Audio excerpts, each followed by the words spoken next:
মাস শেষে ৬,৫০০ টাকা পাই। সেইটা পাওয়ার পরে আমার সন্তান আমাকে জিজ্ঞাসা করে, মা তুমি না সরকারি চাকরি করো, তোমার কয় পুলিশ, তুমি কি এর পুলিশ, তুমি আমার একটা ভালো খাতা কিনে দিতে না। মাত্র ৬,৫০০ টাকা বেতন, নিজে কিভাবে চলবেন আর পরিবারকেই বা কিভাবে চালাবেন? আজকে যদি আমাদের সরকার এই জাতীয়করণটা দিত, আমাদের দাবিটা মানত, ঠিক আছে, আমাদের গ্রামে যেহেতু এত অবহেলা লাঞ্ছনা হইতো না। আর সবাই যদি মনে করে একটু সুখে বাতে মাছ ভাতে খাইতে, আমাদেরও তো মনে চায়। জান্নাতুল ফেরদৌসের মতো এমন ৪৬,৮৭০ মানুষের নুন আনতে পান্তা ফুরায় অবস্থা। নামমাত্র বেতন নিয়ে বছরের পর বছর চাকরি করে যাচ্ছেন তারা। এমনকি চাকরি জাতীয়করণের আদেশ হলেও তা আজও কার্যকর হয়নি।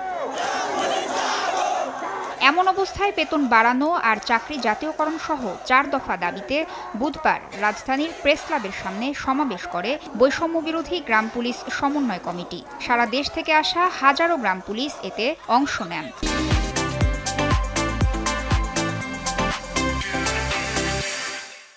আমাদের জাতীয়করণ করতে হবে। বিগত দিনের সরকার আমাদের অনেক ঠকাইছে, অনেক প্রতারণা করছে।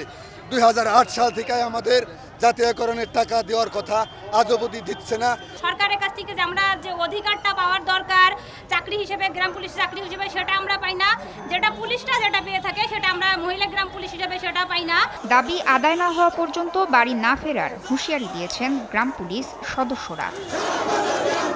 তাসনিয়া নিশাত মিম, সময় সংবাদ, ঢাকা।